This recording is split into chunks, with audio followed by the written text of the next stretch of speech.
Chapter 32. Third-person POV. It had been 1 month since the dust of war had settled, and the world had slowly begun to breathe again. The destruction that once plagued Tempest was nearly forgotten, with the city's reconstruction almost entirely complete. The people of Tempest, blissfully unaware of their ruler's shifting nature, believed that Rimuru Tempest had returned to his normal self. Their once ruined homes stood proudly again, the streets were livelier than ever, and prosperity flourished under his rule. However, what they did not realize was that the Rimuru they admired, their kind and benevolent demon lord, was nothing more than a facade. Far from his former self, the Rimuru of today was a being whose heart had drifted further and further from the world of mortals. Beyond Tempest, Ruburios, the nation under demon lord Luminous Valentine, had been completely rebuilt. The scars of destruction that Rimuru himself had inflicted upon the land had been erased, and with them, Luminous had resurrected every single citizen that had fallen. The people of Ruburios had no recollection of their deaths, nor the torture that many had suffered at Rimuru's hands. As far as they knew, nothing had ever happened. They continued to worship Luminous as their divine ruler, utterly unaware of the price they had once paid for their goddess's actions. Among them, Chrono's body had been sent back to Ruburios, carefully entrusted to Roy Valentine, Luminous's most devoted subordinate. Luminous had chosen Roy over anyone else, for he was the only one she truly trusted. She had not spoken to Rimuru about this decision, nor did she intend to. He did not need to know. Yet, even amidst the rising peace, one thing remained uncertain. Diablo had yet to return. The last mission Rimuru had given him, to locate and bring the remaining primordial demons to him, remained incomplete. Diablo, usually meticulous and swift, had gone silent. Rimuru had received no word of his progress, no updates, nothing. Though Seal assured him that Diablo was alive, there was no telling what was keeping him so long. At the very least, the one piece of good news Rimuru had received was the complete submission of Falmouth Kingdom. After Rimuru had placed Yume as its new king, the kingdom had flourished in ways its people had never imagined. Their once corrupt nation had been reborn under Yume's rule, and as expected, not everyone had welcomed this change. There were nobles who resisted, those who sought to undermine Yume's authority. Rimuru, never one for unnecessary delays, had ordered Soe to quietly dispose of those who opposed the new rule. Now, the only ones remaining from Falmouth's old ruling class were the former king and a handful of nobles, not the corrupt ones, but those who had genuinely cared for their country's future. To the people, Rimuru Tempest, the demon lord known as the Lord of Nightmares, was nothing less than a kind and merciful ruler. They saw only the prosperity he brought, the lives he had improved, and the fairness with which Yume ruled. They had no idea of the blood that had been spilled in the shadows. The office was eerily silent, the tension in the air thick enough to suffocate any who dared to disturb its balance. Rimuru sat behind his grand obsidian desk, his golden eyes half-lidded with an expression of unreadable amusement. To his left sat his two wives, their presences as undeniable as ever. Shizu Nd Seal was seated gracefully to his right, their calm aura an odd contrast to the darkness in the room. Behind Rimuru, standing with quiet authority, was Luminous Valentine, once a demon lord, now his maid by her own choice. Their conversation was interrupted as two figures stood before the desk. Two red-haired demons, both exuding an aura of power, stood proudly, sent directly by Guy Crimson to monitor Tempest. Rimuru, resting his chin against his palm, finally broke the silence. "So, you two were sent here to keep an eye on us, huh?" The male demon, his long red hair tied loosely behind him, snorted, his voice laced with pure disrespect. "Yeah, that's about it. Not like I wanted to be here in this freak show of a nation." His casual and dismissive tone made the air in the room grow unbearably cold. Before anyone else could react, the female demon beside him quickly stepped forward, bowing slightly. "Please, forgive his rudeness, Rimuru-sama." She shot the male demon a warning glance. "We are merely servants. It is not our place to speak so carelessly." But the male demon simply grinned, rolling his shoulders as he ignored her. "TCH, like hell I want to be stuck in this monster-infested land. I have better things to do than watch over some soft-hearted demon lord who lets humans walk all over him." The air cracked. In that instant, Rimuru's golden eyes turned sharp, his gaze alone enough to silence the room. "Say that again," Rimuru spoke, his voice dangerously calm. "And you will die right here, right now." The female demon flinched, immediately sensing the shift in the atmosphere. The male demon, however, only laughed. "Ha, what, you gonna?" He never finished his sentence. Splat. In the blink of an eye, his head rolled onto the ground, severed cleanly from his shoulders. For a moment, there was only stunned silence. Normally, demons could not truly die. Their bodies would be reborn in the depths of hell, allowing them to return after a time. But then, Rimuru raised his hand. In his grasp was a glowing core, the very essence of the male demon's existence. A slow smirk curled at the corners of Rimuru's lips. Oh, by the way, he mused, he's not going to be reborn in hell. And with that, he crushed the core in his hand. The demon was erased. Completely. The female demon, still frozen in shock, dropped to her knees instantly. Rimuru-sama, please, forgive his insolence. She begged, her voice trembling. Rimuru, now resting his cheek against his knuckles, regarded her with mild amusement. Go back to Guy Crimson. His voice was lazy, yet held an undeniable authority. Tell him to send someone more, responsible. The female demon swallowed hard, bowing her head.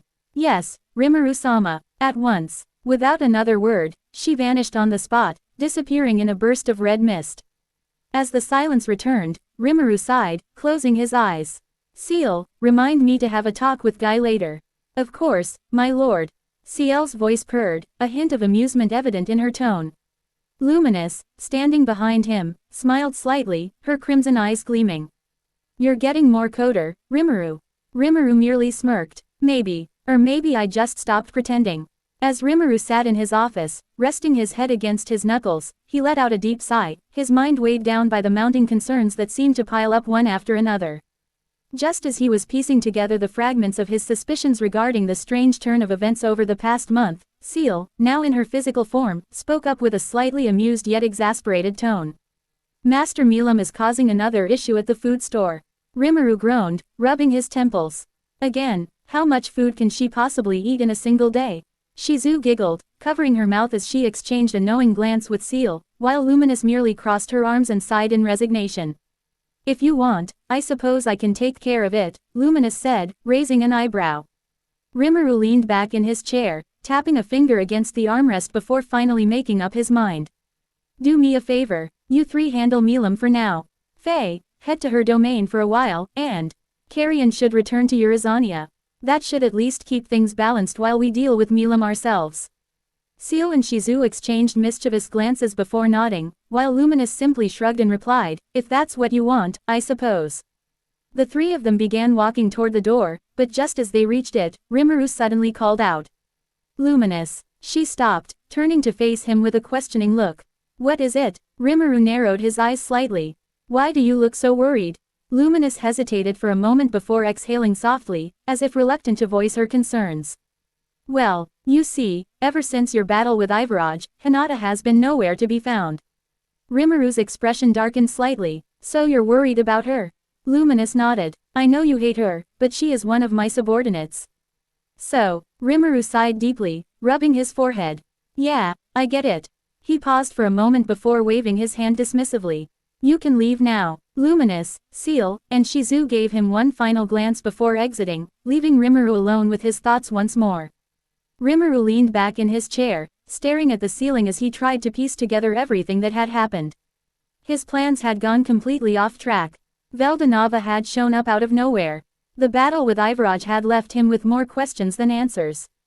That bitch was still lurking in the shadows. The angel problem was still unresolved. And now, Hinata was missing. None of these felt like they were the work of a single person. If anything, it seemed like multiple individuals were acting separately but toward a similar goal. Rimuru clenched his fist slightly. There were only a few people he could consider as suspects. 1. Veldanava. His sudden appearance and actions made it clear he was plotting something, but how much influence did he really have now? 2. Yuki Kagarizaka. Rimuru still didn't want to believe Yuki was involved, but at the same time, he couldn't ignore the possibility. Yuki had always been an enigma, and Rimuru couldn't afford to be careless. 3. Guy Crimson. Although Rimuru highly doubted Guy was behind any of this, he couldn't entirely dismiss the possibility. However, Rimuru scoffed at the thought. That guy doesn't have the brain to pull off something this complicated. Letting out a deep sigh, Rimuru muttered under his breath, Hinata. You made my life harder when you were here, and now, even after you disappeared, you're still a pain in the ass. Meanwhile, as Seal, Shizu, and Luminous arrived at the food store, they were greeted by the chaotic sight of Milim happily devouring everything in sight, while the poor shopkeepers watched in horror, their supplies being drained at an alarming rate. Ah tilde, this meat is so good. I'll take 5 more plates. Milim declared, slamming her hands on the table, her eyes sparkling with joy. Seal sighed, crossing her arms. Milim, you need to stop causing trouble everywhere you go. Shizu chuckled, placing a hand on her hip. Big troublemaker as always. Luminous, on the other hand, simply shook her head and sighed. Honestly, what am I going to do with you? Milim turned around at the sound of their voices, her eyes widening before she suddenly jumped up and tackled both Seal and Shizu in a tight hug. Big sisters are the best, she declared happily, squeezing them tightly. Seal smiled softly, gently patting Milim's head. You really are a handful. Shizu let out a small laugh. You never change, do you? Milim pouted. That's not true. I've totally changed. I've gotten even stronger. Luminous rolled her eyes. Strength isn't the issue here. Just as Milim was about to argue back, she suddenly froze when she noticed Rimuru entering the store, his expression unreadable. Rimuru sighed deeply, looking at the sheer mess Milim had made before shaking his head. Alright, that's enough. You've had your fun, but you're not ruining Tempest's economy over food. Milim pouted, crossing her arms. But I was hungry. Seal giggled. You're always hungry. Shizu smirked. And you always get away with it somehow. Milim huffed before suddenly clinging to Rimuru, rubbing her head against his shoulder. Bestie, you're so mean. You didn't visit me for so long. And now you. Rimuru sighed, patting her head. Yeah, I know. Things have been a mess lately. Milim pulled back, looking up at him with a mischievous grin. Then let's fight. You need to relieve stress, right? Rimuru chuckled, shaking his head. Not happening. Milim puffed up her cheeks. Boo, you're no fun. Shizu and Seal giggled while Luminous simply rolled her eyes. Later that day, Rimuru decided to take a walk around Tempest, observing how the rebuilding efforts were almost complete. The city was bustling with activity, people laughing and smiling as they went about their day. To the citizens of Tempest, their ruler, Rimuru Tempest, the demon lord of nightmares, was nothing more than a kind and benevolent leader who had guided them to a better life. They had no idea how distant he had become from his former self, how his mind had been forced to adapt to a world filled with deception, betrayal, and endless threats. As he walked through the city streets, Rimuru couldn't help but feel a strange disconnect from everything around him. Things have changed, but am I really the same person I used to be? He looked up at the sky, his expression unreadable. Or have I become something else entirely? Meanwhile, in the Eastern Empire. The Eastern Empire, vast, disciplined, and a military juggernaut, stretched endlessly under the banner of absolute order. Unlike the free, flourishing lands of Tempest, the empire was built upon structure and dominance, where strength dictated authority and the weak had no place. Towering walls and fortifications surrounded its grand cities, where soldiers marched in perfect unison, and war machines stood ready at a moment's notice. The heart of this iron-fisted rule lay within the imperial capital, a sprawling metropolis of pristine marble and steel, reflecting the might of its ruler. At the core of the capital stood the imperial palace, a fortress of supreme luxury and indomitable power, adorned with golden banners inscribed with ancient scripts of conquest. The air was thick with a suffocating aura of divinity, radiating from the very walls as if imbued with an unseen presence that commanded unwavering obedience. Within the palace, the throne room was a domain of overwhelming authority, an expansive chamber lined with massive golden pillars that seemed to stretch endlessly toward the ceiling. Stained glass windows bathed the floor in hues of crimson and gold, casting a regal yet ominous glow. The throne itself, crafted from divine materials, gleaming with an ethereal radiance, sat at the highest point of the chamber, a seat that represented absolute control over the empire. And seated upon that throne was Rudra Naska, or rather, the entity that now inhabited his body. This was no longer the benevolent and ambitious emperor who had once dreamed of uniting the world under a single rule. Instead, Michael, the incomplete Manas that had usurped control of Rudra's body, now ruled in his place. Yet to all but one, he remained Rudra, the same steadfast leader, the same passionate man who had dedicated himself to his empire. Standing before him was Velgrind, the scorched dragon, one of the few beings in existence who had been by Rudra's side for millennia. Her long, flowing hair cascaded down her back, mirroring the scorching flames of her draconic form. Her piercing golden eyes held unwavering devotion, her very existence tethered to the love she had harbored for Rudra across the eons. Yet unbeknownst to her, she was no longer serving the man she loved, but a deception wearing his skin. Michael, the imposter, smiled warmly, his gaze softening as he addressed Valgrind with the same affectionate tone Rudra had always used. Valgrind, my most trusted companion, my beloved. You have stood by my side for so long, through every hardship, through every battle. I am grateful for your unwavering loyalty. Valgrind's expression softened, a faint blush dusting her cheeks as she looked at him. You need not thank me, Rudra. My loyalty to you is absolute. I will follow you anywhere, do anything for you. Michael's smile remained unchanged, yet deep within, his mind churned with cold, calculated precision. Valgrind's unwavering devotion was not the result of simple love, it was his doing. The power of manas, Michael, his very existence, granted him the ability to manipulate and dominate ultimate skills, especially those of the angelic lineage. And as fate would have it, Valgrind possessed one, Charity King Ragal. Through this ability, Michael did not simply control Valgrind like a mindless puppet. That would be far too crude, far too obvious. No, instead, he subtly influenced her, guiding her thoughts, her emotions, convincing her that every action she took was her own choice. There was no way for her to ever realize she was being controlled. She loved Rudra, she had always loved him. And as long as Michael played the role of Rudra flawlessly, Valgrind would remain utterly devoted to him. Michael leaned forward slightly, his golden eyes gleaming with false warmth. Valgrind, I have something important to discuss with you. She immediately straightened, her posture one of absolute attentiveness. Anything, just say the word. Michael's expression darkened slightly, though he maintained the act of a burdened yet resolute ruler. I have received word that your younger brother, Valdora, has taken refuge in the monster nation of Tempest. Valgrind's eyes narrowed slightly at the mention of Valdora, her disdain evident. That reckless idiot, he's always been a troublemaker. Michael chuckled softly, as if in agreement. Yes, he has. But this time, it is not just his usual antics. Tempest is growing in power, and I cannot ignore it any longer. I have decided, it is time for the Empire to march upon them. Valgrind's expression hardened, her warrior instincts awakening at the mention of war. Then what would you have me do, Rudra? Michael leaned back against the throne, his golden eyes gleaming with unspoken intent. I have a very important role for you, my beloved Valgrind. He paused, allowing his words to sink in before continuing. I need you to bring Valdora to our side. Valgrind frowned slightly, tilting her head. Valdora, why him? You already have a true dragon, me. Do you doubt my strength? Michael chuckled softly, shaking his head. Of course not, Valgrind. You are irreplaceable, but this is not just about raw power. The game we are playing is far grander than simple battles.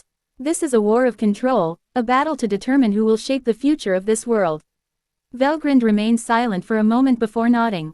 I see, this is about Guy, isn't it? Michael's smile widened slightly, pleased by her understanding. Exactly, Guy Crimson is a formidable force. To challenge him, I must secure every advantage possible. Valdora may be unpredictable, but his strength is undeniable. If we bring him under our banner, we will tip the scales in our favor. Valgrind exhaled softly before nodding. Very well, I will do what I can too. Bring Valdora over to our side. But be warned, he is stubborn. He won't be swayed easily. Michael's smile never wavered. I trust you will find a way. You always do. Valgrind nodded once more before stepping back. I have other duties to attend to as a marshal of the Empire. I will take my leave now. Michael simply nodded, watching as Valgrind turned and exited the throne room. As the massive doors closed behind her, the warmth in Michael's expression instantly vanished, replaced by cold, ruthless calculation. His eyes gleamed with an inhuman sharpness as he rested his chin against his knuckles. Everything is proceeding as planned. He had successfully secured Valgrind's unwavering loyalty.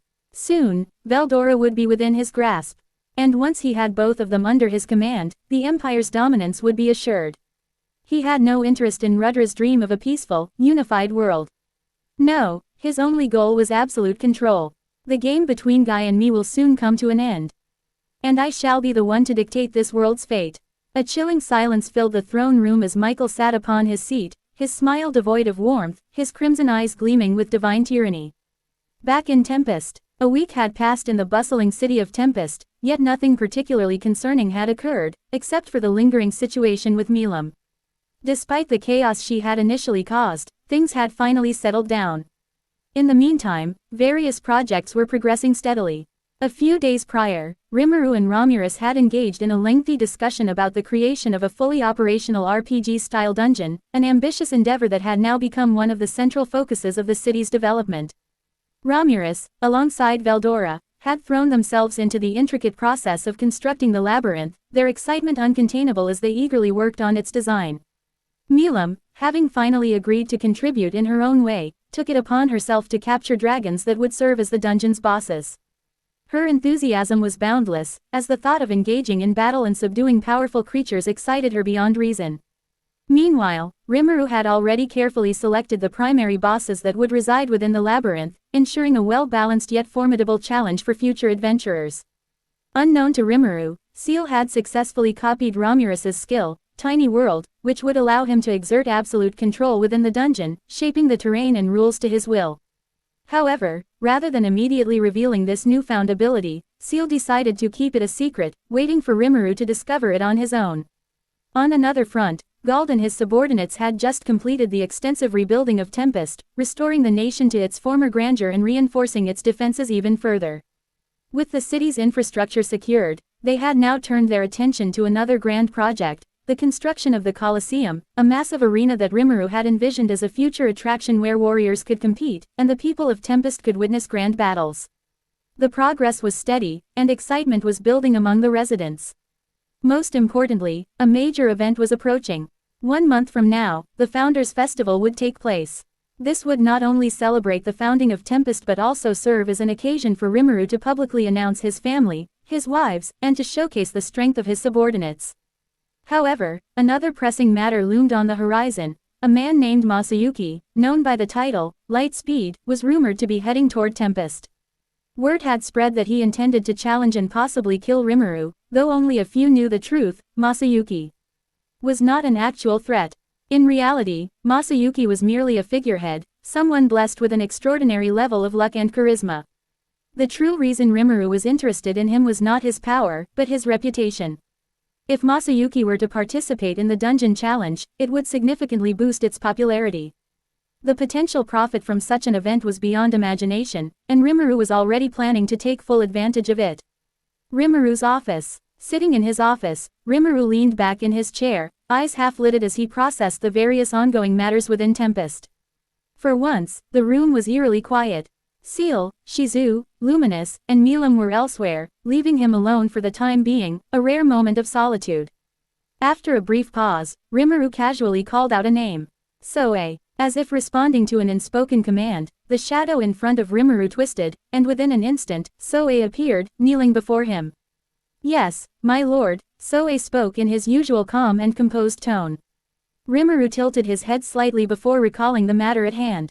Did you manage to get any useful information from that girl? What was her name again? Glenda, my lord, Soe replied.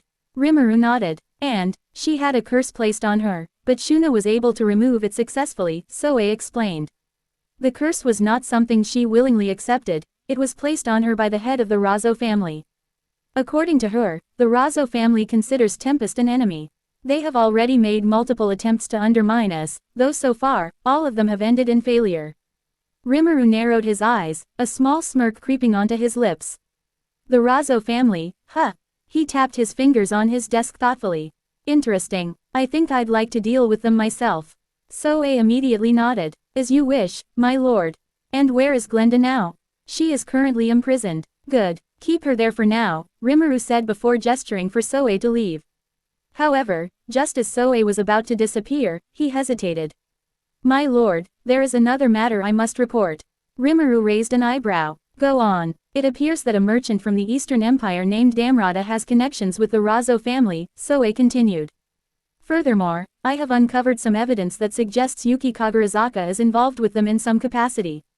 Rimuru's expression darkened slightly. Yuki, huh? He leaned back in his chair, tapping his chin. That guy sure gets around. It seems he has his hands in everything. Quite the player, I see. A cold, almost predatory smirk formed on Rimuru's lips as his mind began formulating possibilities. If Yuki turns out to be an enemy of Tempest, then he will die by my hands. Soe silently acknowledged his lord's words. For now, keep a watchful eye on him. Do not interfere unless absolutely necessary, Rimuru ordered. Understood, my lord, Soe responded before disappearing into the shadows once more. Alone once again, Rimuru allowed himself a moment to contemplate the situation. The Razo family, they seem quite persistent. But no matter, if they want to play the role of enemies, then I'll treat them as such. His fingers tapped against the desk rhythmically. And Yuki, he's been hiding in the shadows for too long. I wonder, what's his end goal? If he has any intention of standing against me, then he has no future. Rimuru's gaze darkened as he thought about the Eastern Empire. The situation there was still unclear, but he had a growing interest in it. If the Empire posed a threat, it would have to be dealt with accordingly. At the very least, he would not allow Tempest to suffer from another past disaster. Another thought entered his mind, Ivaraj. She was a formidable existence, one that far surpassed even his own power as a true dragon. However, for her to act against him, she would first need to find a suitable vessel, one that could withstand the sheer weight of her strength.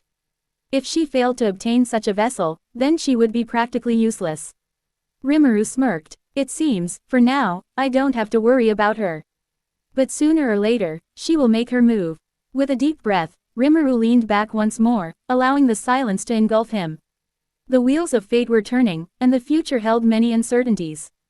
But one thing was certain, no matter who or what stood in his way, he would crush them without hesitation. To be continued.